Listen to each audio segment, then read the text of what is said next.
I was diagnosed with mild anxiety and panic attack. Hi, ako nga pala si Griselda from North Caloocan. Ako ay 35 years old na. I was diagnosed with mild anxiety and panic attack. Mabilis kasi ako kabahan, mag-palpitate, tapos minsan para akong hyperventilate. So yun yung mga nararamdaman ko.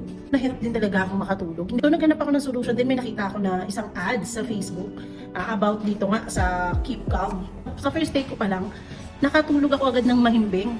Talagang nakuha ko yung gusto kong tulog. Then pagising ko sa umaga, yung feeling na parang kalma-kalmado mo lang, pare-recommend ko talaga tong Keep Calm, no? Para sa mga kagaya kong nakakaranas ng panic disorder, nakakaranas ng mild anxiety at pag-overthink, 100% legit at FDA approved ito. So ito talaga yung magiging solution at makakatulong sa mga nararanasan ninyo. I-take nyo na ang Keep Calm.